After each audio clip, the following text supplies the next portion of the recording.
দর্শক, আপনাদের প্রত্যেককে স্বাগত বাংলা ভিশনের বিশেষ আয়োজন যে কথা বলতে চাই অনুষ্ঠানে। আপনাদের সাথে আছে আমি মাহফুজুর রহমান এবং স্টুডিওতে আজকে আলোচনার জন্য উপস্থিত আছেন ডাক্তার জাহিদুর রহমান, কলামিস্ট ও রাজনৈতিক বিশ্লেষক, আছেন নাইম আবেদিন, সদস্য কেন্দ্রীয় নির্বাহী কমিটি বৈষম্য বিরোধী ছাত্র আন্দোলন। আপনাদের দুজনকে স্টুডিওতে স্বাগত। জাহিদ ভাই, আপনাকে দিয়ে আলোচনাটা শুরু করতে চাই। গত 2-3 দিন ধরে একটা নতুন বিতর্ক তৈরি হয়েছে নির্বাচন নিয়ে এবং বিএনপির মহাসচিব মির্জা ফখরুল ইসলাম আলমগীরের একটা মন্তব্য নিয়ে, এবং সেটার কাউন্টার দিয়েছেন উপদেষ্টারা। তো আমি সেই বিষয়টা একটু পরে আসতে চাই।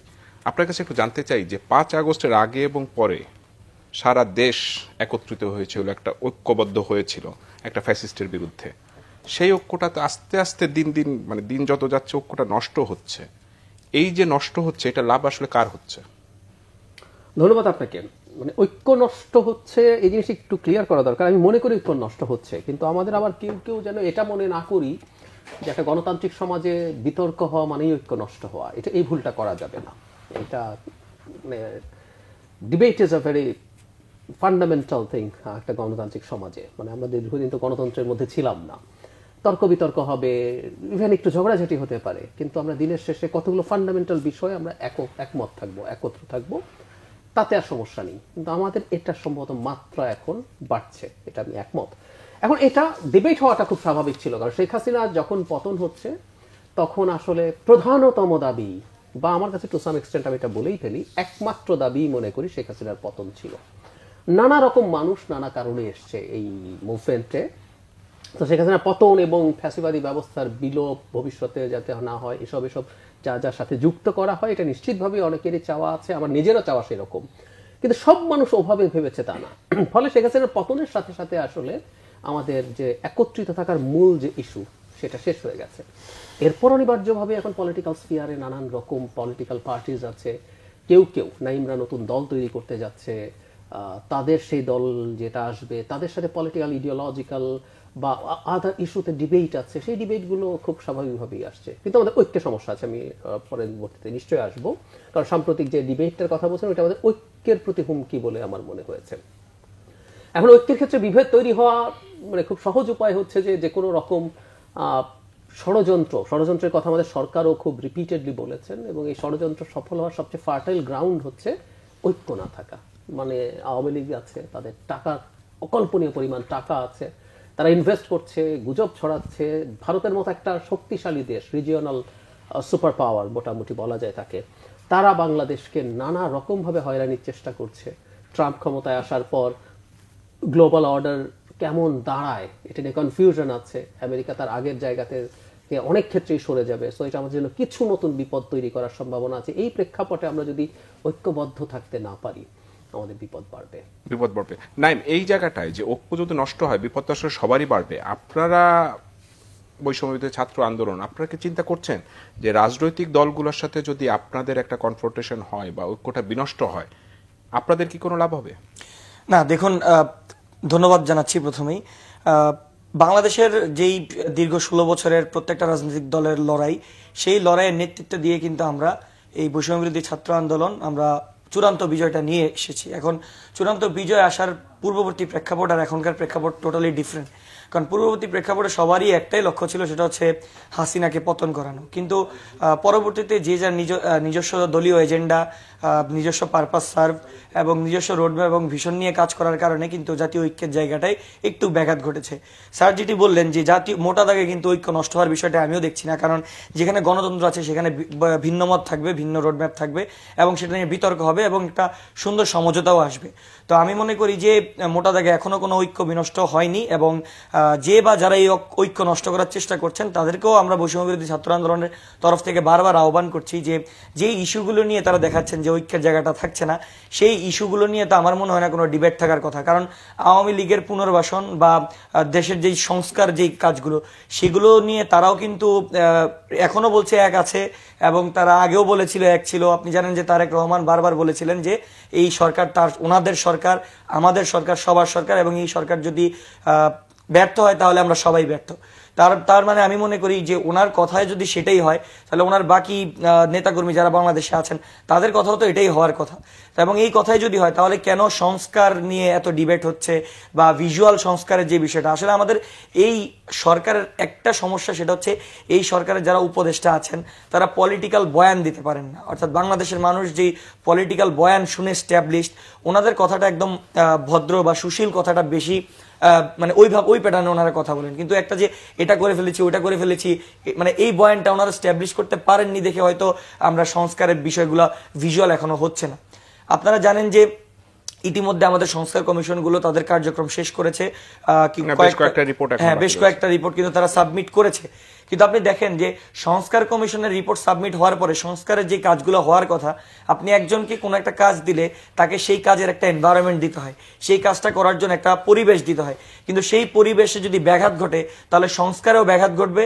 এবং আমি মনে করি আগামীর বাংলাদেশে যদি সংস্কার ব্যতীত কোনো বাংলাদেশে যে কোনো নির্বাচন হোক বা যে কোনো সরকার যদি গঠিত হয়, তাহলে আমরা পূর্ববর্তী সময়ে ৭১-এর পরবর্তী সময়ে যেই সমস্যাগুলো ফেস করে এসেছি, যে কেন এখনো আমাদের একটা স্ট্রং ডেমোক্রেসি এখনো স্ট্যাবলিশ হতে পারেনি, কেন কোনো একটা সরকার নির্বাচনের আগে একরকম থাকে এবং নির্বাচিত হয়ে সরকারে আসার পরে তারা প্রত্যেকটা পলিসিতে নিজেদের মতো করে এবং জনগণ তার যে freedom of speech, freedom of যে তাদের রাইটগুলো, নাগরিক যে অধিকারগুলো, সেগুলো কিন্তু সম্পূর্ণ ভোগ করতে পারে না।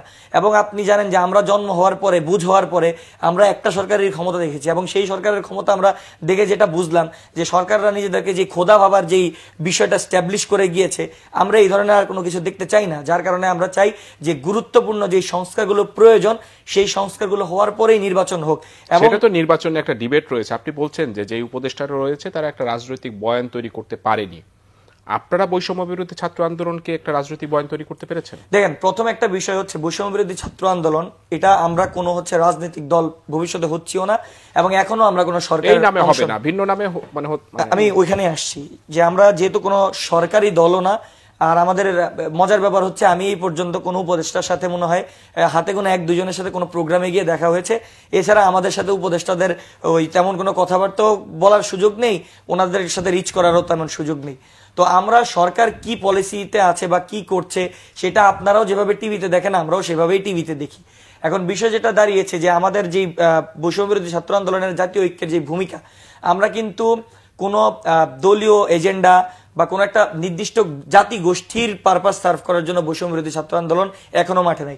বৈষম্য বিরোধী ছাত্র আন্দোলন গণ অভ্যুত্থান থেকে উঠে এসেছে এবং গণ অভ্যুত্থানের স্পিরিটকে ধারণ করে গণ অভ্যুত্থানের ফলে মানুষের মধ্যে যে আকাঙ্ক্ষা তৈরি হয়েছে, সেই আকাঙ্ক্ষাকে বাস্তবায়ন করাই কিন্তু আমাদের প্রধানতম কাজ। এবং সেই আকাঙ্ক্ষার বাস্তবায়ন করতে গিয়ে আমরা এই আপনার চুপ্পুর পদত্যাগ চেয়েছি, আমরা সংবিধানকে সম্পূর্ণরূপে নতুন করে পুনর্লিখনের আহ্বান জানিয়েছি। আমরা ফ্যাসিস্ট যেই দল, যার হাতে ২৫০০-২০০০ মানুষের, এটা তো এই ২৫০০-২০০০ তো এখন মরেছে, কিন্তু দীর্ঘ ১৬ বছর যাবৎ কয় লাখ মানুষ বিএনপি, জামাত বা আওয়ামী বিরোধী দলের মারা গিয়েছে, তার তো কোনো হিসাব নেই। এই এতগুলো মানুষের রক্ত যেই দলের হাতে লেগে আছে, সেই আওয়ামী লীগকে আমরা নিষিদ্ধ করার আহ্বান করছি, দাবি জানাবো, আহ্বান করব এবং তার জন্য যা করা লাগে তাও করব। কিন্তু এই বিষয়গুলোতে যদি আমাদের সাথে কোঅপারেট কেউ না করে, সেই ক্ষেত্রে আমি মনে করি যে জাতীয় ঐক্য নষ্টে আমাদের কোনো ভূমিকা আমরা দেখছি না, বরঞ্চ নিজেদের দলীয় এজেন্ডা বা দলীয় কারণে, দলীয় যেই রোডম্যাপ, সেই রোডম্যাপের হয়তো ব্যাঘাত ঘটার কারণে এই দলীয় এই জাতীয় ঐক্যটা বিনষ্ট হচ্ছে। জাহিদ ভাই, আপনার কাছে একটু জানতে চাই, এই যে জাতীয় ঐক্য আপনি বলছিলেন যে বিনষ্ট হচ্ছে, নাইমও এরকম একটা আশঙ্কা প্রকাশ করছে আসলে বিনষ্ট হচ্ছে। এখানে যদি আমি একেবারে স্ট্রেট হইতে ৩টা পক্ষ দেখি, রাজনৈতিক দল, সরকার এবং শিক্ষার্থীদের, বৈষম্য বিরোধী ছাত্র আন্দোলন, ৩টা পক্ষ আপনি যদি নির্মোহ বিচার করেন, সবাইকে দায়িত্বশীল ভূমিকা পালন করছে? না, একেবারেই না। যে কথাটা বললাম যে একটা কনফ্লিক্ট থাকে সোসাইটিতে, একটা ডিবেট থাকে, প্রশ্ন হচ্ছে আমরা সেটা কিভাবে হ্যান্ডেল করি। নাইম যেটা বললাম একটা উদাহরণ দিই, বেশ পুরনো, তারপরও এটা একটু বিবেচনা করার ব্যাপার আছে। যেমন ধরুন, রাষ্ট্রপতিকে অপসারণ চেয়েছিলেন তারা, ওনারা কি করলেন, আমি ভুলটা দেখানোর চেষ্টা করছি। ওনারা কারোর সাথে কোনো কথা বলেননি, তারা শহীদ মিনারে তাদের সংগঠন এবং জাতীয় নাগরিক কমিটি একটা কম্বাইন্ড প্রোগ্রাম করেছিল, করে সেখানে ছাত্রলীগকে নিষিদ্ধ করা, জনাব চুপ্পু রাষ্ট্রপতিকে অপসারণ করা, আর সময় বেঁধে দিয়েছিলেন ৪৮ ঘন্টা, প্রক্লেমেশন সেদিনই তারা দিতে বলেছেন, সংবিধান স্থগিত ইত্যাদি ইত্যাদি। কিন্তু পরে যেটা দেখা গেল, বিএনপি এটা দিয়ে যখন তারা প্রটেস্ট করলো, তারপর তারা কিন্তু বিএনপির সাথে গিয়ে বসলেন। আমার বক্তব্যটা হচ্ছে এই আপনি রাষ্ট্রপতিকে অপসারণ করতে চান, আমি ব্যক্তিগতভাবে মনে করি রাষ্ট্রপতিকে অপসারণ করলে মেজর কোনো সমস্যা নাই, থাকায়ও কোনো সমস্যা নাই। কেউ কেউ বলছে রাষ্ট্রপতি থেকে জরুরি অবস্থা জারি করে দিবে, ওইটা করবে, সেটা একেবারে বুলশিট, এটা একেবারে ভুল কথা, এটা হতে পারে না। যে কেউ আমার সাথে আমি কনস্টিটিউশনাল ডিবেট করতে প্রস্তুত আছি, কিন্তু তাকে সরালেও, যেমন শেখ হাসিনার লোক, সরালেও সমস্যা ছিল না। কিন্তু যেটা বলছিলাম, ওনারা এই যে বসলেন পরবর্তীতে সব দলের সাথে, এটা তো আগেই হতে পারতো। সবার সাথে বসলেন, কথা বললেন, কথা বলে একসাথে সিদ্ধান্ত নিলেন। অ্যাপ্রোচটার প্রবলেম আছে, আমি এটা খেয়াল করছি। মানে বক্তব্যগুলো, তাতে আমার কাছে কেন যেন মনে হয় তারা এবং একই সাথে বিএনপি, তারা পরস্পরের বিরুদ্ধে একরকম শক্তি পরীক্ষায় নেমেছেন। এটা অ্যালার্মিং। আমরা কম্বাইনলি আমরা যদি চাই আমরা এই কাজটা করব, তাহলে কি আমাদের উদ্দেশ্যটা মেইন নাকি পথটা মেইন? এখন প্রশ্ন দাঁড়িয়ে গেছে সেটা, যে আমি এভাবে করতে চাই, আমি একা একা করে ফেলতে চাই। প্রক্লেমেশন তারা করবেন, কি নাটকীয়ভাবে তারা ঘোষণা করলেন। এবং আমি এই প্রশ্ন করি, আপনি সরকারকে আলাদা করছেন, আমি কিন্তু সরকারকে আলাদা করতে চাই না, কারণ দ্য ওয়ে এই জিনিসগুলো হচ্ছে। যখন ওনারা প্রক্লেমেশনের স্ট্যাটাস দিতে শুরু করলাম, ফাইন, ওনারা দিতে পারেন, কিন্তু একজন উপদেষ্টা জনাব আসিফ মাহমুদ, উনিও স্ট্যাটাস দিয়েছেন প্রক্লেমেশন নিয়ে। কেন উনি দিচ্ছেন? উনি তো সরকারে আছেন, উনি তো উপদেষ্টা। নট অনলি দ্যাট, জনাব নাহিদ যখন বিএনপিকে রেসপন্ড করছেন, ওনারা প্রত্যেকেও স্ট্যাটাস শেয়ার করেছেন। এবং খুবই উল্লেখযোগ্য একজন সমন্বয়ক, তিনি দিনে 3 বেলা করে 7 দিন ওটা পড়তে বলেছেন, আমাদেরকে ডাক্তারের মতো করে প্রেসক্রাইব করেছেন। সো আমরা তো দেখছি যে এটার মধ্যে ওভারল্যাপিং আছে। কিভাবে আপনি আলাদা বলছেন? ওরা তো একই দেখছি আমি। তো যে কথাটা বলছিলাম, ওই প্রক্লেমেশনটা হতে পারতো না, ওনারাই একটু আলোচনা করা, কিন্তু না, ওনারা করলেন। এবং শুধু সেটা না, শুধু প্রক্লেমেশন না, ওনারা সেদিন সংবিধানের কবর দেবেন সেরকম ঘোষণাও করেছিলেন। মানে সংবিধান স্থগিত তাদের জায়গা থেকে হবে। পরবর্তীতে অত্যন্ত ব্রিলিয়ান্টলি আমাদের সরকার প্রধান ডক্টর ইউনূস খুবই উইজডমের পরিচয় দিয়ে এটা পরে সরকারের কাছে নিয়ে এসেছেন, কারণ কনসেনসাস লাগবে, এটা একটু দেরি হোক কিন্তু কনসেনসাস লাগবে। তো এই যে হঠাৎ নিজেরা করে ফেলছি, এই টেন্ডেন্সি, একই সাথে বিএনপির দিক থেকেও আমি মনে করি যে তারা তাদের জায়গা থেকে যখন এই ভুলগুলো করছে, বিএনপির জায়গা থেকে তারা এই ব্যাপারগুলোতে আরেকটু সফট থেকে তাদের সাথে ডিল করার চেষ্টা করতে পারতেন, কিন্তু না, এখন দুই পক্ষই আমি যেটা দেখতে পাচ্ছি পরস্পরকে এখানে কি সরকার একটা মিডিয়া হিসেবে ব্যবহৃত হতে পারতো না? সরকার তো সব পক্ষ নিয়েই বসে। আমি যদি এখন ধরি রাজনৈতিক মাঠটা, বিএনপি, জামাত সহ বেশ কয়েকটা রাজনৈতিক দল ক্রিয়াশীল রয়েছে এবং শিক্ষার্থীরা রয়েছে, এদের সবার ভিতরে ব্রিজটা কি সরকার হতে পারতো না? হতে পারছে না, কোনো একটা সমস্যা আছে। আমি রিসেন্ট সবচেয়ে আলোচিত ইস্যুটাতে আসি। ধরুন মির্জা ফখরুল ইসলাম আলমগীর বলেছেন সরকারের নিরপেক্ষতা নিয়ে নির্বাচনের সময়, এবং উনি মনে করছেন, আমি ওনাকে বলছি, যে ছাত্র উপদেষ্টারা যদি দায়িত্বে থাকেন তাহলে তারা রাজনৈতিক দল করলে নিরপেক্ষতা নিয়ে প্রশ্ন আসবে, তাদের থাকা উচিত না। আমি ধরে নিলাম যে এটা অত্যন্ত অফেন্সিভ হয়েছে, কিন্তু এটা কিন্তু ব্যক্তির উদ্দেশ্যে না, এটা কিন্তু সরকারের উদ্দেশ্যে ছিল বক্তব্য। আজ ডক্টর ইউনূস একটু আগে দেশে ফিরেছেন, আমি তো মনে করি এই বক্তব্য নিয়ে ক্যাবিনেটে, ফুল ক্যাবিনেট বসে ডক্টর ইউনূসের নেতৃত্বে আলোচনা হওয়া, সেটা অনুযায়ী সরকার সেটা রেসপন্ড করবে। কিন্তু না করে আমরা একজন উপদেষ্টাকে দেখলাম দীর্ঘ স্ট্যাটাস লিখে অত্যন্ত আক্রমণাত্মক কথা বললেন। নট অনলি দ্যাট, পরবর্তীতে আরেকটা পোর্টালের সাথে, একটা বিদেশি পোর্টালের বাংলা ভার্সনের সাথে উনি রীতিমতো বিএনপিকে অ্যাকিউজ করছেন যে তার গলায় আওয়ামী লীগের মতো টোন দেখা যাচ্ছে। তো এই যে ব্যাপারটা, যে আমি তাহলে সরকারের মধ্যে, সরকার বলতে আমরা তাহলে কি বুঝবো? সরকার কি ইন্টিগ্রেটেড আছে? সরকার কি একই রকম আছে? যেখানে ডক্টর ইউনূস মনে করছেন কনসেনসাস ছাড়া প্রক্লেমেশন করা যায় না, সেখানে একজন উপদেষ্টা প্রক্লেমেশনের ঘোষণা তিনি তার দায়িত্বে বসে দিয়ে দিচ্ছেন। এই যে ঘটনাগুলো আছে, আরেকজন ডক্টর ইউনূসের আরেকজন উপদেষ্টা, আমরা জানি না আসলে ওনার দায়িত্ব কি, কথাটা আমি একটু বলি জনাব মাহফুজ আলম সম্পর্কে। উনি জনগণের ট্যাক্সের টাকায় প্রতিপালিত হন। আমরা কিন্তু বাকি 2 ছাত্র উপদেষ্টা, মানে ক্যাবিনেট যেহেতু আছে, তাদের রেসপন্সিবিলিটি সম্পর্কে আমরা জানি। জনাব মাহফুজ প্রধান উপদেষ্টার বিশেষ সহকারী ছিলেন, এখন উপদেষ্টা হিসেবেই ওখানেই আছেন। ওনার দায়িত্ব আমাদের আসলে জানার অধিকার আছে, আমরা জানি না।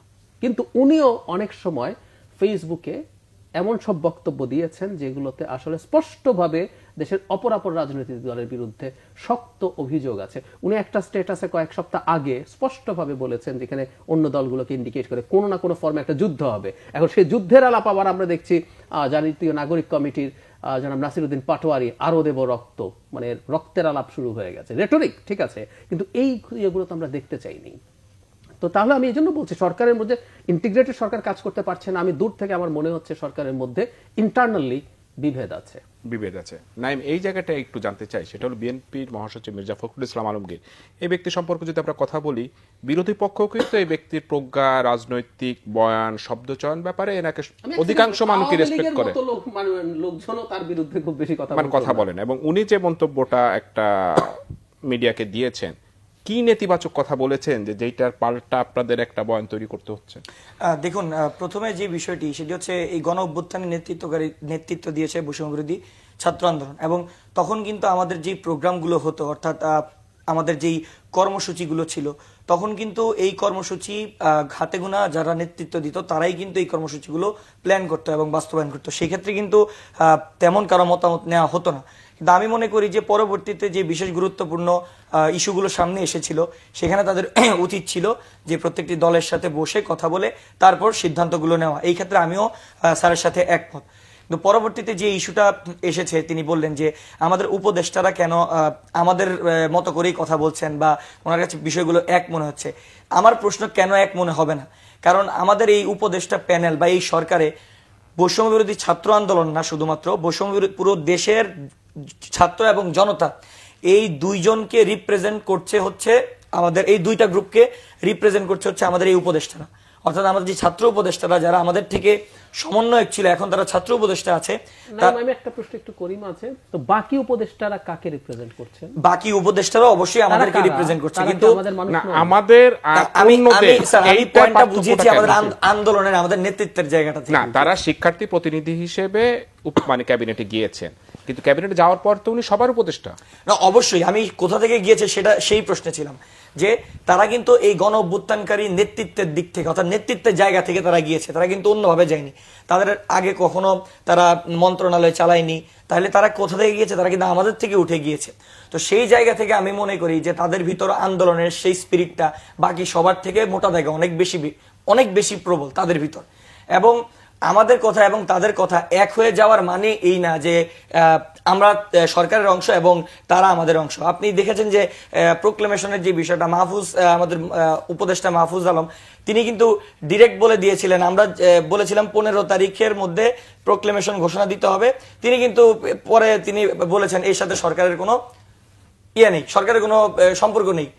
তিনি যদি আমাদেরই অংশ হতেন, তাহলে তিনি কিভাবে নিজের জায়গা থেকে ওই কথা বলতেন? তাহলে তো তিনিও তো গণ অভ্যুত্থানের যেহেতু অংশ, তিনি তো বলতে পারতেন সরকারকে যে তিনি আমাদের টোনে কথা বলতেন, কিন্তু তিনি কিন্তু আমাদের টোনে কথা বলেন নাই, তিনি বরঞ্চ আমাদের বিরোধিতা করে বলেছেন। তো সেই ক্ষেত্রে আমি মনে করবো যে কিছু ক্ষেত্রে যখন তাদের বলার প্রয়োজন, যেমন নাহিদ ইসলামের যেই উপদেষ্টা আমাদের নাহিদ ভাই, ওনার যে স্ট্যাটাসের কথা বলা হচ্ছে, গণভবনে বা 5ই আগস্টের পরে কি হয়েছে সেই গুরুত্বপূর্ণ সময়টুকুতে সেনা প্রধানের ডাকে যখন মির্জা ফখরুল ইসলাম আলমগীর সাহেব সহ আরো বাকি রাজনৈতিক দলের বড় বড় নেতারা যখন গিয়েছিলেন, তখন আমরা ছিলাম শাহবাগে। তো এই যে তখনকার ঘটনাগুলো কি হয়েছে সেটা কিন্তু আমরা জানি না, সেটা কিন্তু আমাদের কাছে ক্লিয়ার ছিল না।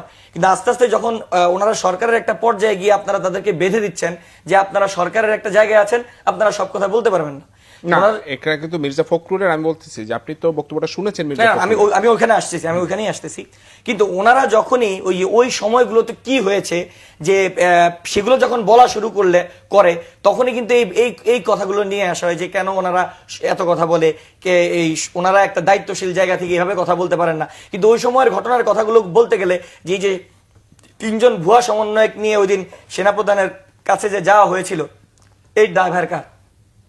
এই যে ছাত্র গণ অভ্যুত্থান চলমান, 5ই আগস্ট যখন শেখ হাসিনা পালিয়ে গেল, তখন আমরা যুদ্ধ করিনি? আমরা তো রাত পরের দিন সকাল পর্যন্ত তখন আমাদের এই আওয়ামী লীগের সাথে এবং সেই গুন্ডা বাহিনীর সাথে লড়াই হয়েছে।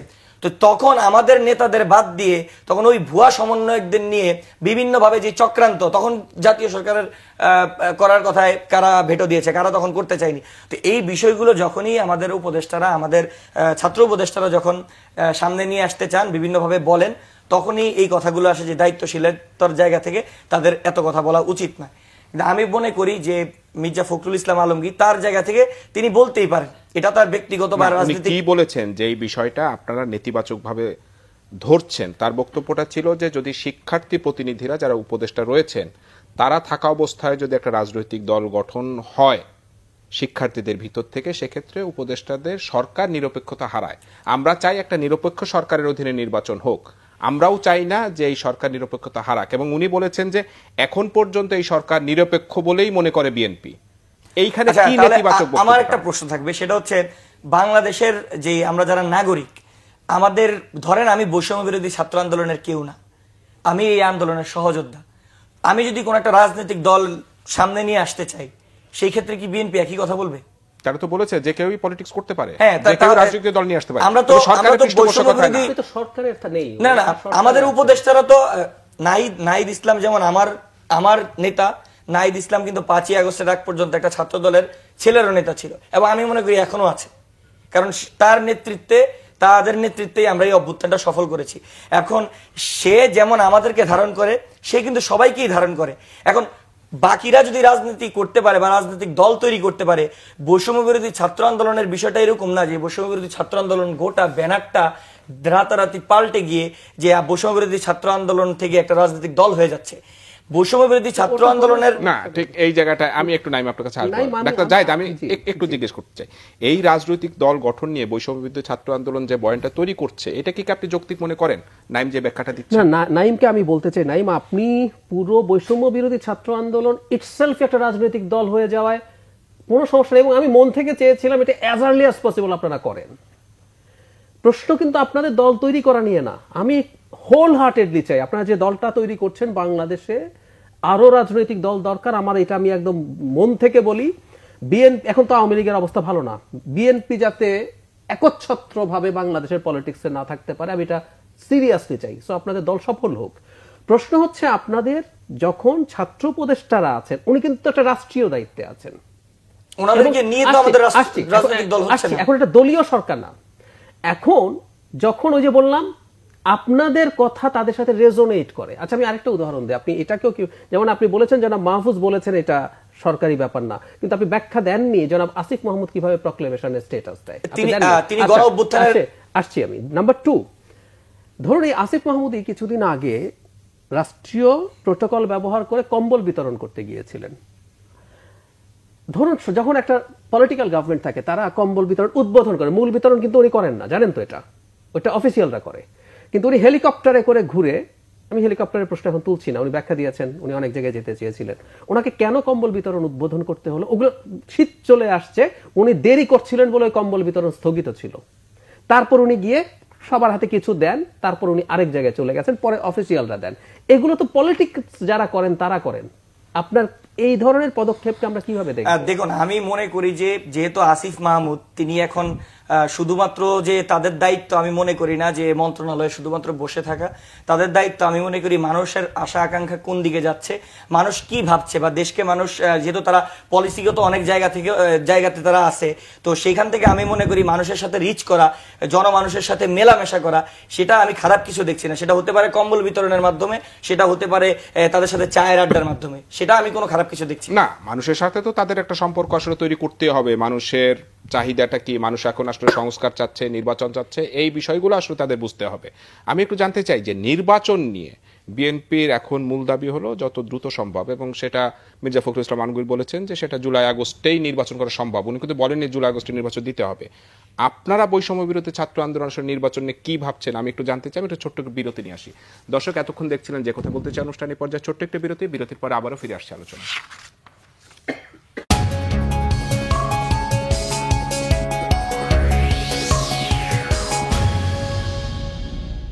দর্শক, বিরতির পরে আপনাদেরকে আবারও স্বাগত যে কথা বলতে চাই অনুষ্ঠানে। বিরতির আগে আপনারা আলোচনা শুনছিলেন ডাক্তার জাহিদুর রহমান, কলামিস্ট ও রাজনৈতিক বিশ্লেষক, এবং নাইম আবেদিন, সদস্য কেন্দ্রীয় নির্বাহী কমিটি বৈষম্য বিরোধী ছাত্র আন্দোলন। নাইম, বিরতির আগে আমি আপনার কাছে জানতে চাচ্ছিলাম যে নির্বাচন নিয়ে বিএনপির যে দাবিটা রয়েছে, বৈষম্য বিরোধী ছাত্র আন্দোলন কি মনে করে যে নির্বাচন যত পিছিয়ে যাবে দেশের জন্য তত ভালো হবে? না, দেখুন, নির্বাচন আমরাও চাই নির্বাচন হোক, নির্বাচন যথাসম্ভব সুষ্ঠুভাবে নির্বাচন হোক। মানুষের যেই দীর্ঘদিনের যে চাওয়া পাওয়া ছিল একটা ফ্রি অ্যান্ড ফেয়ার ইলেকশন, সেটার এখন সময় এসেছে, মানুষ সেই সুযোগ পাবে সামনে ইনশাল্লাহ। তবে বিষয় যেটা দাঁড়িয়েছে, দেখেন, একটা গণঅভ্যুত্থানের পরে এই যে এত কিছু হলো, এই বিষয়গুলোর বিচারের জন্য আমি কিন্তু দেখছি না যে বিএনপি নির্বাচনের জন্য যতটা আগ্রহ প্রকাশ করছে, সুষ্ঠু বিচারের জন্য বিএনপি কি এতটা আগ্রহ প্রকাশ করছে? কেন তারা এই জায়গাটা থেকে নির্বাচনটায় বেশি ফোকাস হচ্ছে? ওনাদের দীর্ঘ 16 বছর শুধুমাত্র বিএনপি বলবো না, বিএনপি, জামাত সহ বাকি যে সংগঠনগুলো ছিল আওয়ামী লীগের বিরুদ্ধে, প্রত্যেকটা দল চরম নির্মম অত্যাচারের শিকার হয়েছে এবং তাদের থানা ওয়ার্ড লেভেলে এতটা বিশৃঙ্খল অবস্থা আওয়ামী লীগ করে দিয়ে গেছে, সেটা গোছাতে এবং তাদের দলের যে সংস্কার, সেই সংস্কার করতেও আমি মনে করি একটা সময় দরকার। নিজেদের সংস্কার না করে, আমি আপনাদের একটা উদাহরণ দিতে পারবো, আমি সব টকশোতেই কথাগুলো বলি যে আমার যখন 5ই আগস্ট, আমি গতকালকে ডিবিসিতে এটা বলে এসেছিলাম, আমার সাথে নাসির ভাই ছিল, 5ই আগস্ট যখন আমি স্টেজের সামনে গুলিবিদ্ধ হই, আমাকে কোলে করে হসপিটালে নিয়ে গেছিলেন ছাত্র দলের, ঢাকা বিশ্ববিদ্যালয়ের বিএম কাউসার ভাই। আমাদের সাথে ছিলেন বিএনপির যুব দলের এই কেন্দ্রীয় কমিটির একজন সদস্য গিয়াসউদ্দিন লিটন নামের একজন। ওনাদের যে অবদান বা ওনাদের যে এখনকার পরিস্থিতি, ওনারা একটা বিশাল আত্মত্যাগের পরে কিন্তু এখন এই অবস্থানে এসেছেন। আমি ওনাদের সাথে যখন কথা বলি, ওনারা ওনাদের দলের সংস্কারের বিষয়ে কিন্তু কথা বলে, সেটা রাজনৈতিক আলাপ না, সেটা ব্যক্তিগত সম্পর্কের জায়গা থেকে। কারণ একটা দলের ভিতর যখন এত 16টা বছর ওরা ফাংশন করতে পারেনি, ফাংশন করতে দেওয়া হয়নি, এখন ওনাদের উচিত এই যে তারুণ্য যে শক্তিটা জেগে উঠেছে, যে 30% ভোটার বা যেই কোটি কোটি ভোটার যারা কখনো ভোট দিতে পারে নাই, এবং এখন যে ইয়ত যারা এই বেসরকারি বিশ্ববিদ্যালয়ের কথা যদি বলি, এদেরকে তো আওয়ামী লীগ সবসময় পলিটিক্স থেকে দূরে রেখেছে। কারণ এই মধ্যবিত্ত শ্রেণীটা যারা পলিটিক্স নিয়ে কথা না বললে আওয়ামী লীগের সুবিধা হতো। এই যে সকল শ্রেণী যারা এখন পলিটিক্যালি কনসাস হয়েছে, তাদের চাওয়াটা কি, তারা কেমন রাজনৈতিক দল দেখতে চায়, ছাত্র সংগঠনটা কেমন হবে, এখনো কি আগের মতো গেস্ট রুম গণরুম কালচার থাকবে নাকি, বা ছাত্র সংগঠনের সাথে যে দলীয় সংগঠন যারা ক্ষমতায় থাকবে তাদের সম্পর্কটা কেমন হবে, এই জিনিসগুলো কি তাদের এখন নিয়ে কাজ করার সময় না? তারা কি এই জিনিসগুলো নিয়ে কাজ করবে না? তারা যদি এই বিষয়গুলো জনগণের সামনে কাজ করে তুলে এনে তাদের দলটা কেমন, কারণ আমরা তো দেখি নাই বিএনপি কেমন, জামাত কেমন, আমরা শুধু দেখেছি আওয়ামী লীগ কেমন। এখন এই বিষয়গুলো যদি তারা নিয়ে এনে তাদের কাজ করে, আমি একটু শেষ করি, সেই সংস্কারমূলক যদি নিজের দলের কাজগুলো করে এবং আমাদের সামনে তুলে আনে, বৈষম্য বিরোধী ছাত্র আন্দোলনের সবাই তো রাজনৈতিক দলে যাচ্ছে না, একটা বড় অংশ এখানেই থাকছে। আর যারা রাজনীতি করার ইচ্ছা তারা রাজনীতিতে যাচ্ছে, রাজনীতি করবে না করবে প্রত্যেকের ব্যক্তিগত বিষয়। এখন হাসনাত আব্দুল্লাহ যদি পরে আগামীকাল এসে বলে আমি বিএনপিতে যোগ দিব, সেটাও তার ব্যক্তিগত বিষয়।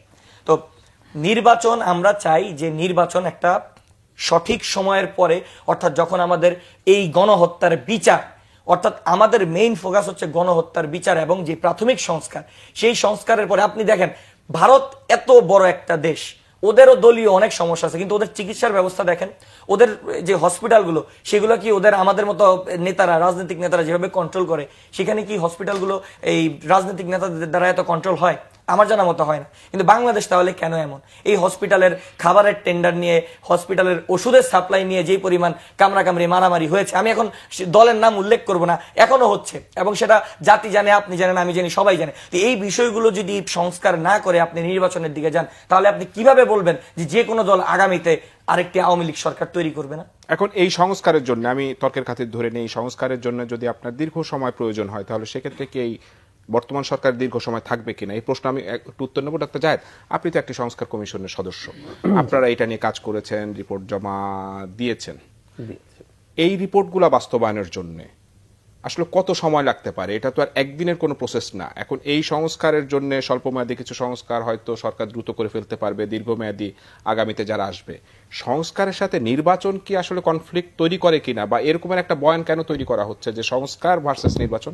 আমি সেটা দেখছি, এবং এখন বিচার ভার্সাস নির্বাচন। আচ্ছা, আমি তার আগে নাইমের দু একটা জিনিস একটু বলতে চাই। বিএনপির রাজনীতিটা বিএনপিকে করতে দেয়াই ভালো।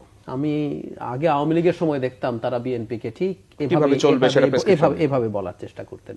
বিএনপি যদি তরুণদের ভাষা বুঝতে ব্যর্থ হয়, বিএনপি যদি তাদের এই সব দলীয় যেসব অভিযোগ আছে মানে ডিল করতে ব্যর্থ হয়, ও নির্বাচনে ফেল করবে। বরং বিএনপির এই ফেইলিয়ার নতুন যে কোনো রাজনৈতিক দলের জন্য তো বিরাট প্লাস পয়েন্ট থাকবে। তারা তাদের সংস্কারের দাবি, তারা তাদের বিচার সবকিছু নিয়ে একটা ম্যানিফেস্টো বানালে তো নির্বাচনে তারা জিতে যাওয়ার কথা। সহজ অঙ্ক। আমি প্রায় দেখি ওনারা, আমি এটা আজকে না, সামহাউ তারা সবাই দেখি এই বিএনপি সম্পর্কে, বিএনপিতে এত খারাপ হয়ে গেল, বিএনপিতে এত বদনাম হয়ে গেল। আমি অনেক জায়গায় বলেছি, তো ঠিক আছে, আপনাদের তো দল হতে যাচ্ছে, আপনারা যান না যান, আপনারা তো যেহেতু না গেলেও এই পরামর্শ দেন যে আপনারা একটা ম্যানিফেস্টো করেন যে ঠিক আছে, বিএনপি এই সংস্কার করে নাই, বিএনপির লোকজন এই চাঁদাবাজি করেছে, আমরা করব না, আমরা এরকম বাংলাদেশ করব, আমাদেরকে ভোট দেন, আমরা নির্বাচিত হয়ে আমরা এগুলো সব ইমপ্লিমেন্ট করব। আমরা তো বলছি না যে আমরা 3-4 বছর 5 বছর 10 বছর ধরে আসছি। তো এটা তো সহজ ব্যাপার এবং বিএনপির দরকারও নাই। বিএনপি কি করবে সেটা তাদেরকে করতে দেওয়া দরকার। নাম্বার 2 হচ্ছে বিচারের কথা বিএনপি কে বলতে হবে কেন আমি আসলে জানি না। এটা কি শেখ হাসিনার বাংলাদেশ? আমরা আগে দেখতাম কিছু হলে শেখ হাসিনার কাছে বিচার চাওয়া হইতো। বাংলাদেশে যে সরকারটা এখন ক্ষমতায় আছে আমি মনে করি তারা খুব রাইটলি বিচার প্রক্রিয়া চালিয়ে যাচ্ছেন। অলরেডি এই ঘোষণা আমাদের সামনে চিফ প্রসিকিউটর দিয়েছেন যে এই বছরের মধ্যে শেখ হাসিনার সহ অনেকেরই বিচার হয়ে যাবে। আইন উপদেষ্টাও বলেছেন এবং সাথে অন্যান্য যেগুলো আছে। এখন 15 বছর, এখন এটা তো না, এই 15 বছর ধরে শত শত ঘটনা ঘটেছে, গুম, বিচার বহির্ভূত হত্যাকাণ্ড, এইগুলো ফৌজদারি বিচার বছরের পর বছরের লাগে প্রাথমিক রায় হওয়ার জন্য। আমি আপিলের কথা বাদই দিলাম। তো এগুলোর প্রসিডিউরালি চলবে। আর এই বিচার যদি বিএনপি ক্ষমতায় আসে, আমি এই কথাটা একটু বারবার বলি, বাংলাদেশ কিন্তু জুলাই আগস্টেই সব ঘটে নাই। বিএনপি যে পরিমাণ সাফার করেছে আওয়ামী লীগকে দিয়ে, বিএনপি শুধু না, BNP top leaders, Begum Khaleda জিয়ার লিভার সিরোসিস এমন জায়গায় পৌঁছে গেছে ওনার আর লিভার ট্রান্সপ্লান্ট করা যাবে না, ষড়যন্ত্রমূলকভাবে তার জীবন ধ্বংস করা হয়েছে। তারেক রহমান দেশে আসতে পারে নাই, কি সাফার করেন। আর অন্যান্য সবার, জনাব মির্জা ফখরুল ইসলাম আলমগীর দফায় দফায় জেলে গেছেন, ওনার বিরুদ্ধে 100-র বেশি মামলা। সো আওয়ামী লীগের বিরুদ্ধে যেসব অভিযোগ আছে, এই বিচার কি বিএনপি ক্ষমতা আসলে করবে না? মানে ভীতিটা কেন আমি আসলে ঠিক বুঝলাম না। বিএনপি যদি এই বিচার না করে, বিএনপির কর্মীদের কাছে তো নেতৃত্ব প্রশ্নবিদ্ধ হবে। এবং আবার গণতন্ত্র কিভাবে কাজ করে, পরের বারও নিয়ে ভোট পাবে না তো, আমরা শাউট করবো তুমি আওয়ামী লীগকে সেভ করেছো। তো এইগুলো, এই প্রসেসগুলো আসলে এভাবেই কাজ করে। এখন সংস্কারের প্রশ্ন যেটা বললেন, ধরুন আমার কমিশনের, আমাদের না, যে কোনো কমিশনেরই সংস্কারকে আমরা 2 ভাগে ভাগ করতে পারি। একটা কমিশন আলাদা, কনস্টিটিউশন কমিশন পুরোটাই কনস্টিটিউশন রিলেটেড। যেমন আমাদের সাজেশনের মধ্যে 2টো দিক আছে। একটা হচ্ছে কিছু কিছু ক্ষেত্রে সংবিধান সংশোধন লাগবে, আর কিছু কিছু ক্ষেত্রে আইন এবং বিধিমালা পরিবর্তন করলে হবে। এটা সব কমিশনের ক্ষেত্রে, দুদক, পুলিশ, সবার। তো যেটা কনস্টিটিউশন চেঞ্জ করতে হবে ওটা তো এই সরকারে করার কিছু নাই, এটা পরবর্তীতে হবে।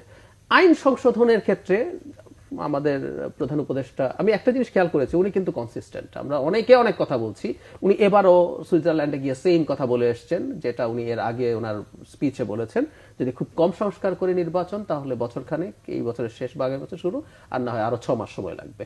আসলে এর বেশি সময় লাগার কোনো কারণ নাই। কারণ হলো যে আইনগুলো এরপর কি হবে, আমাদের, আপনারা জানেন নিশ্চয়ই যে আমাদের 6টা কমিশনের চেয়ারম্যানদেরকে নিয়ে ঐক্যমত্য কমিশন হয়েছে।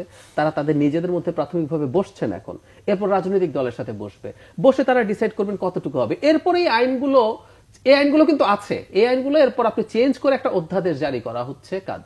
এই কাজটা 2-3 মাস 4 মাসের ব্যাপার, এর বেশি কোনো সময়েরই প্রয়োজন।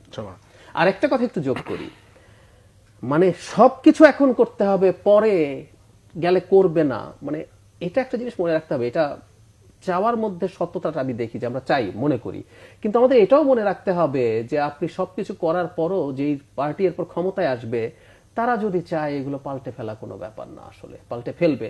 কেউ কেউ বলবো সংবিধানে লিখে দেব, সংবিধানে লিখে দিলেও কি থাকে? ধরুন রাতের সিল মারতে হবে, সংবিধানে আইনে কোথায় লেখা আছে? বাংলাদেশে কোন আইন পারমিট করে আপনাকে আমি তুলে নিয়ে গিয়ে সুবে সাদেকের সময় অস্ত্র উদ্ধারের নামে খুন করে ফেলতে পারবো? কিন্তু এগুলো হয়েছে।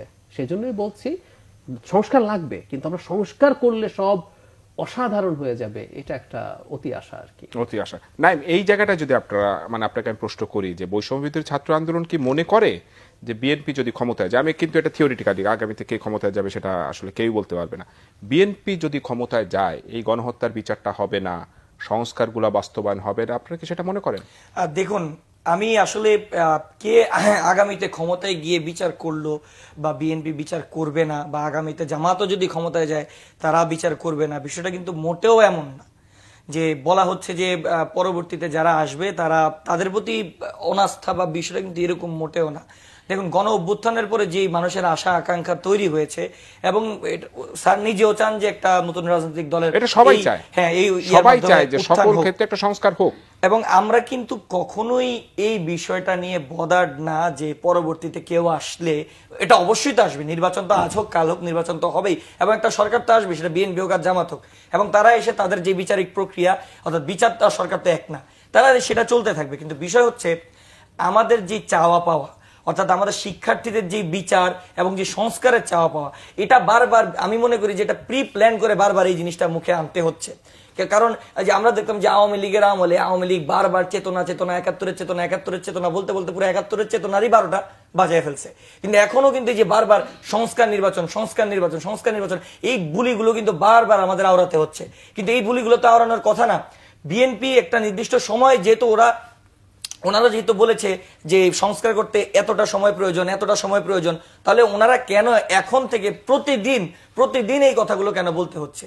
ওনারা একটা নির্দিষ্ট সময়, আপনি যখন একটা কাজ করবেন, আপনি যখন একটা গুরুত্বপূর্ণ কাজ করবেন, আপনাকে যদি পাশে থেকে একজন খোঁচা দেয়, ওই পাশ থেকে আরেকজন খোঁচা দেয়, তাহলে আপনার কাজটা ডিলে হবে। কিন্তু যখন আপনাকে একটা সুন্দর কাজ করার জন্য একটা সুন্দর স্পেসিফিক এনভায়রনমেন্ট দেওয়া হবে, তখন ওই কাজটা সুন্দরভাবে হবে।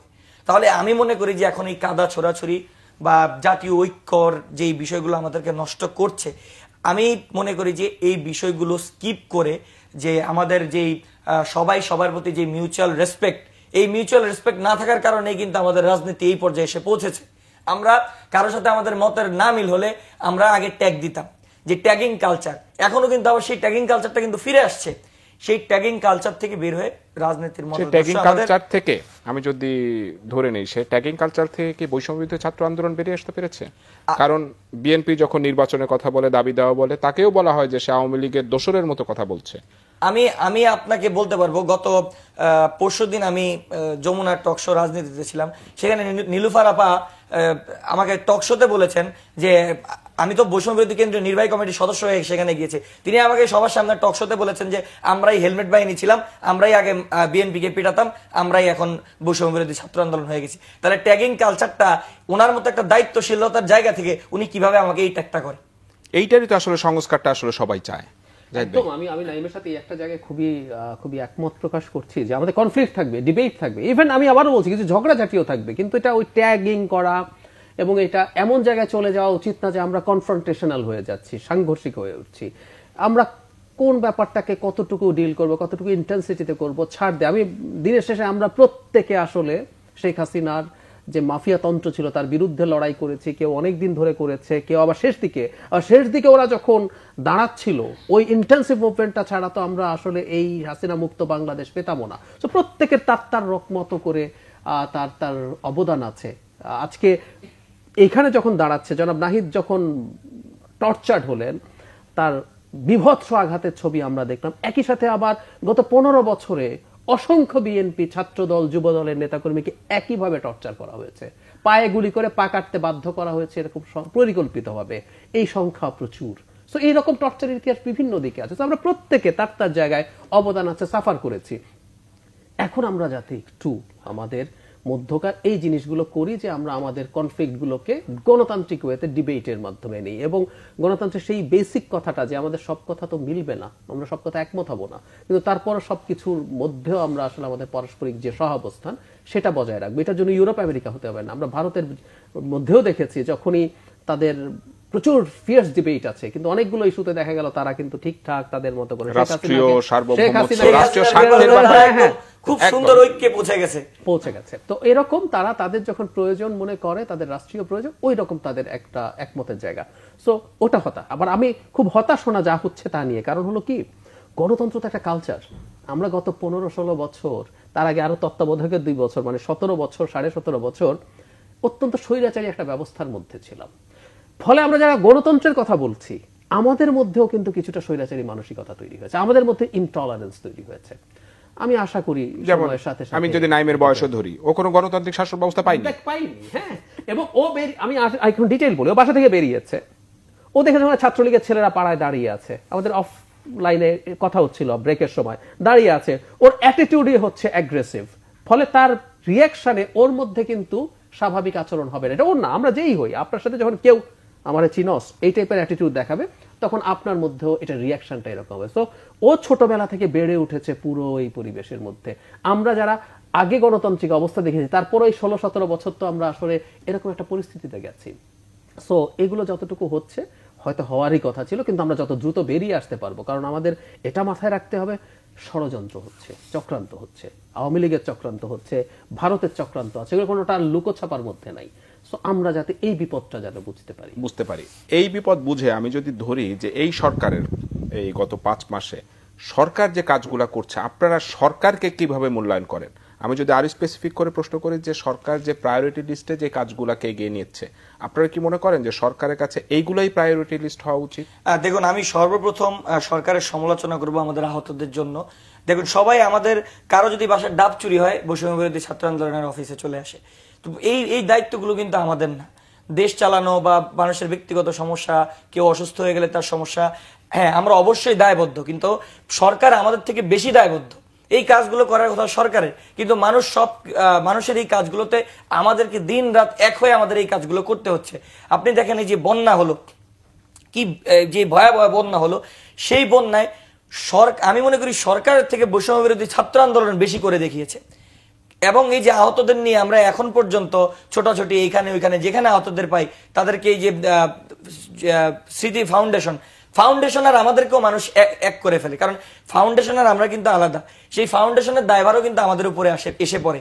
তা আমি মনে করি যে সরকারের সর্বপ্রথম এবং সর্বোচ্চ প্রায়োরিটি হওয়া উচিত ছিল এই অসুস্থ বা এই আহত যারা আছে, দরকার হলে দেশের মানুষকে বা সরকারি চাকরিজীবী যারা আছে তাদের বেতনের টাকা কেটে হলেও হচ্ছে যিনি এই আহত ব্যক্তিদেরকে হচ্ছে সাহায্য করে। এবং আমি শুধু সরকার না, প্রত্যেকটি রাজনৈতিক দলের কথা বলবো, তারা এই আহত আমার, এই আহত আমার, এই নিহত আমার, এই নিহত ওদের, এরকম করে করে করে কিন্তু একটা ডিভাইডেশন করে ফেলেছে। যেই ছেলে যখন 5ই আগস্ট গুলি খেয়ে পা হারিয়েছে, সে কি তার দলের জন্য হারিয়েছে? সে তার দেশের জন্য হারিয়েছে। প্রত্যেকটি মানুষ যে এই এখন আপনার আমাদের ম্যাডাম খালেদা জিয়া তিনি মুক্ত, বাবর সাহেব মুক্ত, এখন সবাই মুক্ত, এখন জামাতের উপর অত্যাচার হচ্ছে না, এখন আমরা সাধারণ শিক্ষার্থীরা উন্মুক্ত। এই যে আমাদের যে ফ্রিডম, এই ফ্রিডমটা যেই 2000 মানুষ 2500 মানুষ শহীদ এবং যেই প্রায় 30,000 মানুষ আহত, তাদের কারণেই তো আমরা পেয়েছি। তাহলে কেন আমরা এই টুকরে আমি দেখবো, এই টুকরে ও দেখবে, এই টুকরে ও দেখবে, এভাবে কেন ভাগ করে দিচ্ছি? সরকার, রাজনৈতিক দল সহ যত সংস্থা, যত সংগঠন আছে, সবার দায়িত্ব প্রত্যেককে মূল্যায়ন করে তারা যাতে ভবিষ্যতে এই কথা তাদের মনে কখনো না আসে যে কেন আমি আহত হলাম, কেন আমি আমার নিজের এই অঙ্গহানি হলাম, এই বিষয়টা যাতে তাদের মুখে না আসে, এটা থাকার কথা ছিল সরকার এবং বাকি সবার প্রথম প্রায়োরিটি। সরকার যে এখানে ব্যর্থ হচ্ছে, আপনারা কি করে চাপ তৈরি করতে পারছেন? দেখুন, সরকার ব্যর্থ আমি যদি আবারও তর্কের খাতিরে বলি যে আপনারা নির্বাচন, রাজনীতি, সংস্কার এই ইস্যুগুলাতে যতটা সরব, এই আহতদের চিকিৎসার ব্যাপারে কি আপনারা ততটা সরব? আপনারা জানেন যে এই যে আমরা 5ই আগস্টের পরে আজকে জানুয়ারি মাস, অর্থাৎ আমাদের প্রায় দীর্ঘ 5-6 মাস কিন্তু চলে গিয়েছে। এই যে আমাদের যে পলিটিক্যাল দল এবং তৈরি এটা নিয়ে যে ডিবেট, এটা কয়দিন? সর্বোচ্চ 1 সপ্তাহ কি 2 সপ্তাহ আগে থেকে। এর আগে আমরা কি করেছি? এর আগে আমরা এই গত 4 মাস 5 মাস কি করছি? আমরা এর আগে যে 4-5 মাস, তখন তো কোনো ডিবেট ছিল, তখন আমরা কি করছিলাম? তখন আমরা এই একটা কাজই করছিলাম। আমরা বিভিন্ন বিভাগে, বিভিন্ন জেলায়, দেখেন আমাদের সাংগঠনিক কাজ করার জন্য প্রথমত আমাদের একটা সংগঠন দরকার। বৈষম্য বিরোধী ছাত্র আন্দোলনের সাংগঠনিক কাজ হচ্ছে গণ অভ্যুত্থানের স্পিরিটকে ধরে রেখে গণ অভ্যুত্থানের আহতদের নিয়ে কাজ করা, বিভিন্ন ধরনের ডকুমেন্টেশনের কাজ করা সহ, মানে গণ অভ্যুত্থান রিলেটেড কাজগুলো করা। তো আমরা সেই কারণে আমরা প্রত্যেকটি কিন্তু একদম শেষ, যখনই গণ অভ্যুত্থানটা শেষ হয়েছে তার পরপরই কিন্তু আমরা জেলা সফরে কিন্তু আমাদের যাওয়া হয়েছে। এবং জেলা সফরে যাওয়ার উদ্দেশ্য কিন্তু ছিল যে প্রত্যেকটা জেলায় গিয়ে সেখানকার মানুষের সাথে কানেক্টেড হয়ে সেখানকার আহত নিহতদের খোঁজ রাখা। এই যে লিস্টিং গুলো হচ্ছে, কারা করছে? বৈষম্য বিরোধী ছাত্র আন্দোলনের যারা প্রত্যেকটা জেলা উপজেলায় আছে তারাই কিন্তু সেই ডকুমেন্টেশনের কাজগুলো করছে। তা আমরা তো এই কাজগুলোতে খুব বেশি এক্সপার্ট না। আমরা এই কাজগুলো নিয়ে আমাদের কোনো একাডেমিক অভিজ্ঞতাও নেই।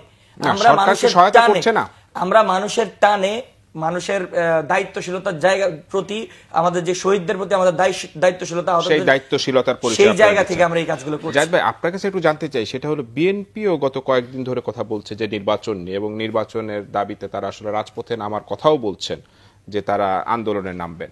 যদি বিএনপি নির্বাচনের দাবিতে আন্দোলনে নামে, সেটা আজ হোক বা 1 মাস পরে হোক অথবা ঈদের পরেও হতে পারে, তো তখন পরিস্থিতির আসলে কি দাঁড়াবে? বিএনপি কার বিরুদ্ধে আসলে এই আন্দোলনটা করবে? সরকার, শিক্ষার্থী, জামাত, কার বিরুদ্ধে আসলে?